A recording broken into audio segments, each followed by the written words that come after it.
I have been through some things. I have had setbacks after setbacks. The rice water challenge, it almost scattered my destiny. Can I be honest? Can I tell you the truth? Can I be honest? You've been saying you want your hair to grow past bra strap length for the past 3 years, okay? But it hasn't. So what do we do to get it past that hump? Hello everybody, this is Jack, or JC if you have been a long time subscriber of this channel, and if not, welcome, welcome. We are glad to have you. You good? All right. Jumping right into this video, I wanted to make this about my hair plans and hair goals and how we can achieve whatever hair goals that we have set for 2023. Now, it is just into the new year. It is still January, at least at the time of this recording, and probably at the time that this goes out. So I am curious about what your hair goals are, and I also wanted to talk about my hair goals and how I'm gonna make them happen. I have been through some things, okay, in my hair journey. I have been through a lot. In my hair journey, I have had setbacks after setbacks. I have come back, I have regrouped, I have done a routine, and I have gotten my hair to a place where I like it again, then another setback, and then I get it back to the place. So I have had my fair share of natural hair setbacks. I've had my fair share of creating a routine, creating a goal, creating a plan. So I wanted to do somewhat of a reset, 2023 goals and planning for our hair. Whatever we plan, it's gonna get done, okay? Fail to plan, plan to fail, okay? And one thing we're not gonna do is fail to plan. So I want to start with the more tangible things that I'm going to be doing. The first thing that I'm going to be doing, and that I have already done, and a video will be coming out on this, is getting more interested and more specific about my scalp care. I did a video a while back when I was talking about how I have recently randomly developed dandruff. It was something that I've not dealt with before, and I had a theory that it had to do with the fact that I started swimming and maybe the chlorine in the perimeter mainly of my hair. Now, I'm not 100% sure yet. That theory is still being worked out, but I like to be proactive, which I think is something that you should do if you have any sort of goals, and especially with natural hair goals. So the first proactive active thing that I'm going to be doing is including things that are going to help with dandruff, that are antifungal, antimicrobial. So I have a video that should be coming out soon about a spray, a DIY spray, very, very easy to make. Like, it's very, very simple. It's what I'm doing, it's what I've already started doing, and what I'm going to continue doing to get my scalp to be the acidity and the pH that I need it to be, to get it back to the way it used to be, because again, I've never really struggled with this, so this is definitely something new. This treatment that I'm doing, I'm going to be doing every wash day, which means every 3 weeks. I also decided to give my hair, my scalp rather, a very, very deep clean. Now, those of you guys that may be new to this channel may know that I subscribe to the curly girl method, okay? I'm a curly girl method girl through and through. I have 4B, 4C hair, okay? So don't get scared off. I don't really have what people would consider curly hair. I have coily hair, but still I found that the curly girl method, a long time ago, I found that it works for me, and I've continued to do that.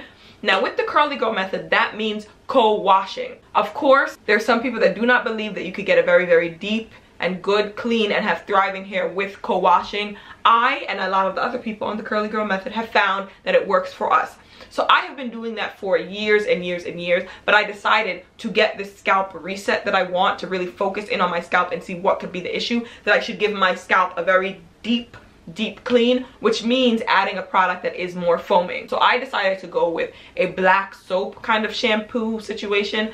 Honestly, I did not record this, and I only decided I'm going to do it once. Like, my plan was to do it once and then start everything else that I'm doing and continue on with my co-wash conditioner as normal. But I just really want to get the base as clean as possible so that I could start kind of fresh in essence. So I focused it on my scalp.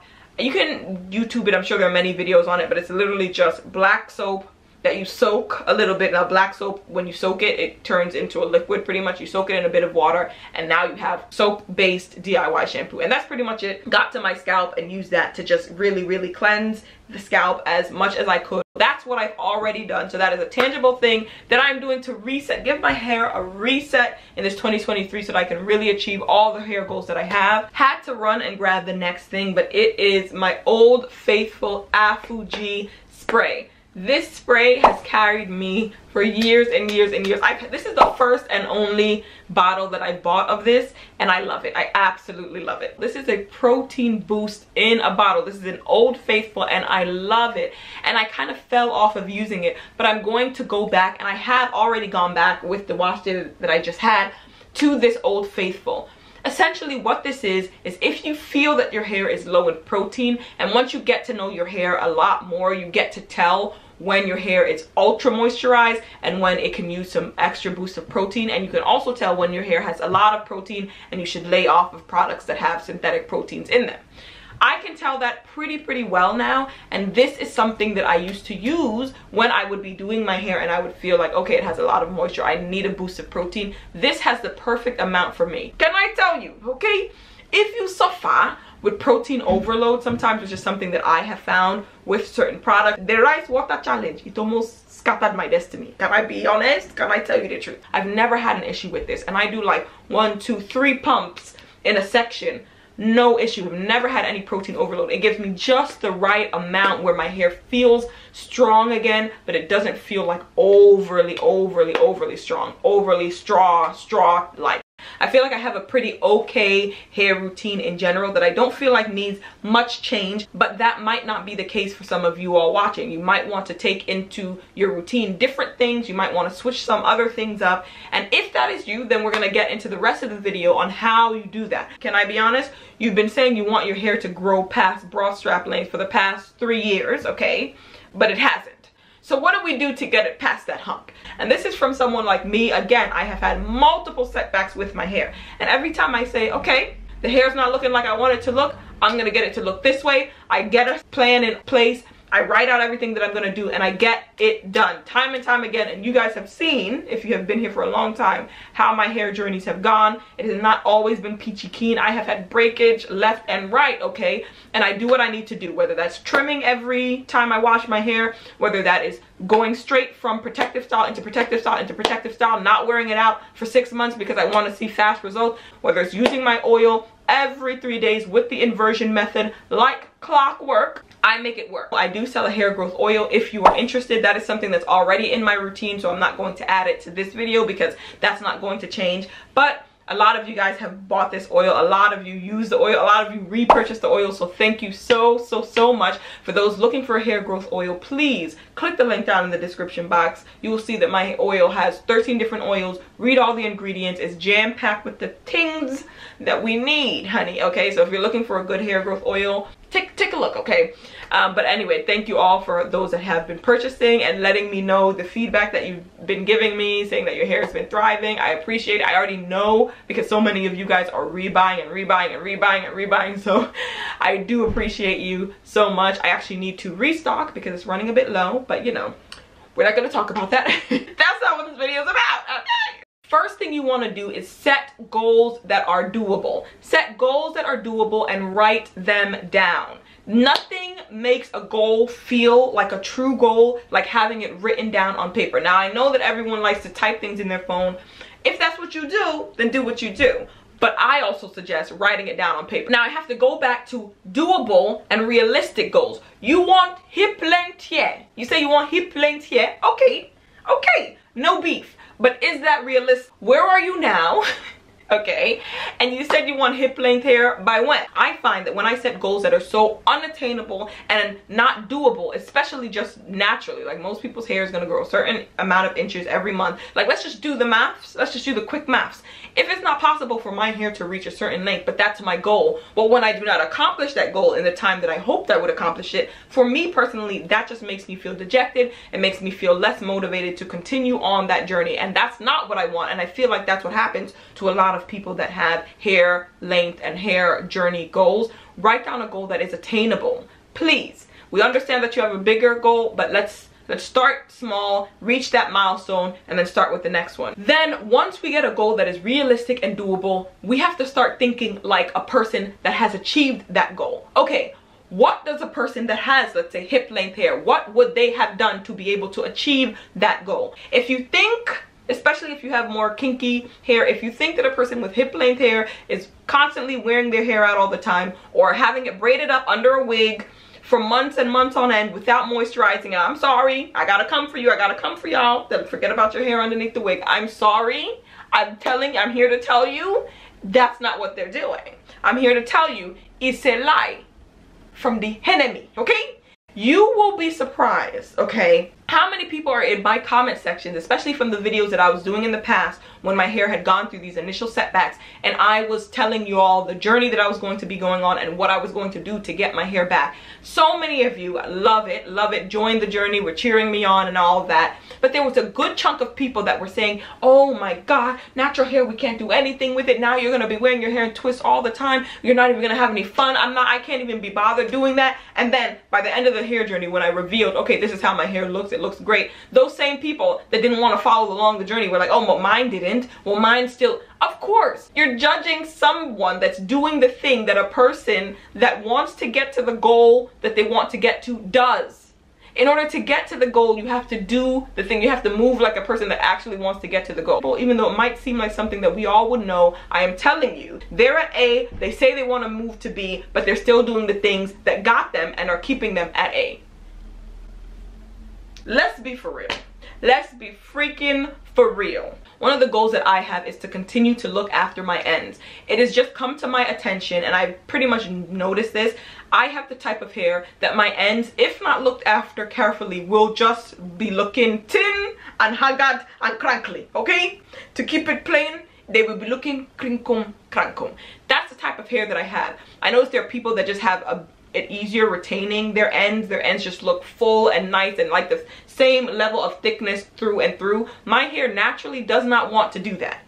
That is not an excuse though. Even though it doesn't naturally want to do that, it can still do it. It just means that I have to put in the extra goals and the extra steps to make it get to that place. Because I have had that before. It has looked like that, but it's just harder for my hair to do that. What do I have planned? Okay, I'm a person that has to trim my hair a bit more. I have to look after it. I have to make sure that I give it a trim because it has a likelihood to thin out. So if this means that I trim every other wash day, meaning every other 3 weeks that I do, or every 6 weeks rather, that's what I do. If I feel like my ends are looking a bit scraggly and that means I have to up it for a period of time to every time I wash, which is every 3 weeks, then that's what I do until I feel like it's balanced out. That's just what I have to do.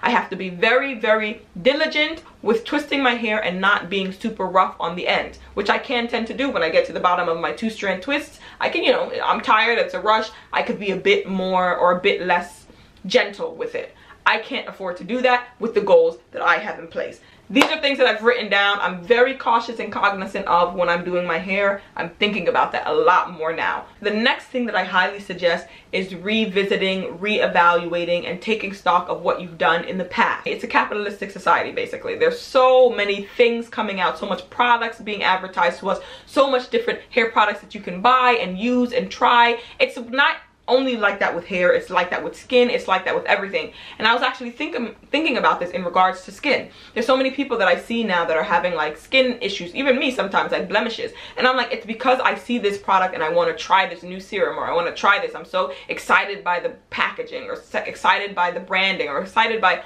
whatever it is that gets me. When I think about it, when I think about when I have had the most clear skin, when I think about when I have had the most like thriving hair period of my life, what is it that I was using back then? Instead of looking for a new thing to give me something that an old thing did, why don't I reevaluate and go back to the old thing that was doing what I needed to do? So I've put this in place in many aspects of my life. My skincare is very, very, very simplified. In fact, I will be doing a video on that coming out because I have to say, my skin is thriving, okay? It is thriving. And why? Because I started thinking back to what I did in the past when my skin was thriving, and I've been sticking with that. And what do you know? It's thriving again. What do you know? The thing that made my skin thrive before, the thing that made my hair thrive before is making it thrive again. Duh. Duh, duh, duh. Again, something that seems very, very self-explanatory, but we all do it. I have had products, hair products that work perfectly for me for years, but for some reason, I see a new shiny thing in Target, and I'm like, let me add that to the cart. And then you just forget that you had something that worked really well, and this new thing works kind of, you don't notice any difference per se, so you keep it up, and then slowly but surely your hair isn't thriving anymore, and you kind of forget like, hey, maybe I should go back to the thing that made it thrive before. Look through pictures of your hair. When was it thrive? When was it at its best? And what were you doing then? Whether it's products or whether it's just the routine that you had. Maybe you need to go back to that. Go back to the drawing board, reevaluate and re-examine. Because I can guarantee that a lot of you guys had periods in your natural hair journey where your hair was doing bits, okay? It was doing bits. Maybe it wasn't the length you wanted yet because you just did the big chop, but during that period of time, like it was growing, it was shiny, it felt healthy, it felt moisturized, it felt nourished, all of those things. What were you doing then? I don't know how many times I can say this. Before I started selling my hair oil, I was using my hair oil whenever I would have some kind of issues with my hair. Then I decided during the pandemic, just as a pandemic project rather, I decided to package and sell it. But before I decided to package and sell it, I was doing this and using it on my own, and it really turned my hair around. And sometimes when I go through my setbacks, I forget about it. Like I have the oil, but I forget. I'm like, I don't want to make it, I don't want to mix it, I have now decided it is an old faithful for me. It works. I'm going back to what I know worked. Whatever that is for you, think about it, figure out what it was, and try going back to that. Try for a good 3 months, see what it does. The last thing that I would suggest is something that will make this hair journey fun for you. Choose a style that you cannot wait to do when your hair reaches the goal that you want it to reach, so that will help you look forward to it. That will help you also be very diligent with your hair routine because you cannot wait. For instance, a silk press. This is not necessarily my goal. Maybe one day I want to do a silk press, but I can see that being something that people love. I mean, I see silk presses all the time and the results look amazing. So I can imagine that some people will be like, okay, when I reach this goal, like at the end of this quarter, at the end of the year, however long the hair journey is, I want to do a silk press. Like that's gonna be the style that I'm choosing, that I'm gonna have fun with, and I'm gonna do everything that I can so that when I get to this 6 months, the silk press looks the best that it can look. Everyone says this. When you're working on a goal, do not rely on motivation. Motivation will betray you every time, okay? No loyalty. These hoes ain't loyal. Father? Motivation is not loyal. Absolutely not. Discipline is what's going to get you there. 9 times out of 10, it's going to be you having a habit and you having a routine and just sticking with that. Absolutely. But I don't see nothing wrong, okay? I don't see nothing wrong with a little motivation. If you can have both, motivation and discipline, I feel like that's the best of both worlds. And that's what I like, and that's what I try to do. So it doesn't have to be a silk press. It doesn't even have to include your hair. It could also be another form of a protective style that you just really like, that you know you try and stay away from. It can also be that. For me, I've discovered that I actually really like half corn braided hairstyles. Like I said, the hairstyle that I had in my last video that I've had for the past month when I went to Jamaica is not a hairstyle that I've had. I haven't seen my hair braided back like that in years, okay? In years, since high school. So it's been ages, all right? And I haven't seen that. But I found, wow, I really like it. I think it actually fits my face. It frames my face. And it's not something, though, that I would run to do all the time. Because, again, when they do these styles, I have to get it done at a salon. I don't know how to braid myself. So it's something that I would have to, one, invest money into, invest time, choosing out a time to actually sit in someone's chair and get this done. And also a lot of stylists, they use gel when they're corn braiding. They like to blow out your hair. It's all these things that I wouldn't necessarily want being done to my hair very often, if I'm going to be honest. But and it's something exciting to look forward to at the end of a hair journey or a hair goal. That could definitely be something for me. So that is it. I hope that you enjoyed this video. I hope that we are all here trying to get our hair goals together, trying to get them accomplished in 2023. Please use these steps. Share this video if you found that it was helpful. Let me know down in the comment section below your hair goals for this 2023, for the first 3 months, the next the total 6 months. Let me know, because I am very curious. We have to keep each other accountable on this channel, okay? Hair will always be a big part of this channel, will always be a big part of my life, discovering natural hair, and I'm always going to want to share that with you. So please comment down below, let me know your hair goals. I know that we can accomplish them. Be realistic as well, okay? Be realistic. With that being said, you can follow me on Instagram if you're interested. You can follow me on TikTok. A lot of hair content on TikTok. That's really where I'm posting a lot of hair content on TikTok. And yeah, like, comment, and subscribe. Turn on that bell notification, please, so that you will be notified when I upload a new video, which will be happening weekly on this channel. And I will see you in my next one. Mwah! Bye, guys!